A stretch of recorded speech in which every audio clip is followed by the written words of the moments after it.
How's it going, everyone? Bass here. Hope everyone's having a wonderful day. It's a little rainy and gloomy out here in PA, but I can't complain. About 30 minutes ago from making this video, Joe Mixon, news out of Bengals camp. Joe Mixon signs a 4-year, $48 million deal. That's $12 million a year. You might be wondering, why am I talking about Joe Mixon? And it has a lot to do with Aaron Jones. So today I wanted to talk to you why and how this affects Aaron Jones' situation in Green Bay. So let me start this off. If you watch any of my previous videos, you know how I am about the whole Aaron Jones situation with them drafting A.J. Dillon and him being in the last year of his contract. So I'll go on record and say right now, in my opinion, at least as of recent, in terms of last year, Aaron Jones is a better player than Joe Mixon, in my opinion. Joe Mixon had, I think, around 1,200 yards, 5 rushing touchdowns. You know, Aaron only had almost 1,100 rushing yards, but a lot more touchdowns and a lot more in the receiving game as well. So I think Aaron Jones has a little more upside. They both have had their injury issues, but I think right now my main concern is they're very similar in terms of age, potential, and talent.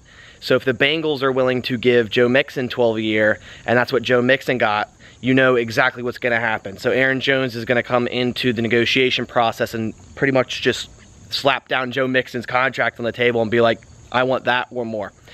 And the problem I see with that is I am on the boat of saying paying Aaron Jones $12 million is just not the right idea. I think $12 million is a lot of money for a running back. Now, this is no dig at Aaron Jones. If you know me, you know I love Aaron Jones. He's a very humble guy, very, very talented. Pretty much was one of the sole reasons of the Packers' offense success in 2019, and I think he'll be just as good in 2020. But you have to look at it this way. There is a reason they drafted A.J. Dillon in the second round. They don't just draft a second-round running back and use that draft capital for him to sit behind Aaron Jones for the next 5 years. I just don't see it. Now, I'm more in the ballpark of around $8-9 million for Aaron Jones, maximum of 10, you know, if they really want to do it.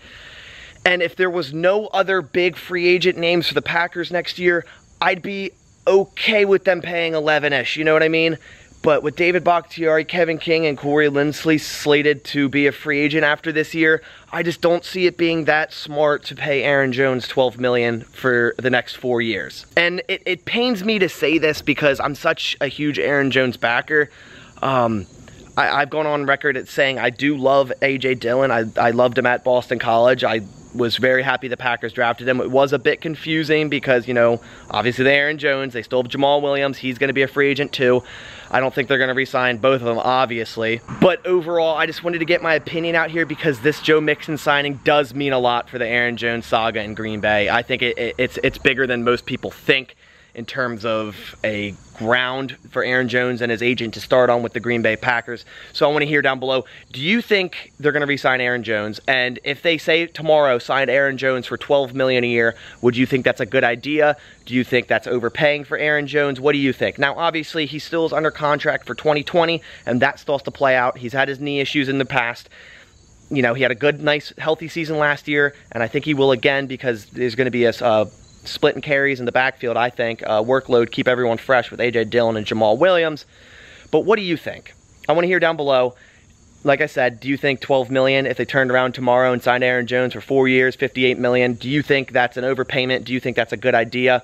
And if they did that, what if they lost Kevin King? What if they lost David Bakhtiari? You know, you got to think of those things. So what's your opinion? I want to hear on this. My opinion, like I said, Aaron Jones isn't worth $12 million on the Packers. Is Aaron Jones a wonderful player? And could he get $12 million on another team? Of course. But with the Packers' salary cap situation right now, not looking that great. With other free agents, not looking that great. So you have to take that into effect too, and the fact of A.J. Dillon. So that's all for today. Just wanted to chime in real quick. Hope everyone has a wonderful rest of their day. Go Pack Go.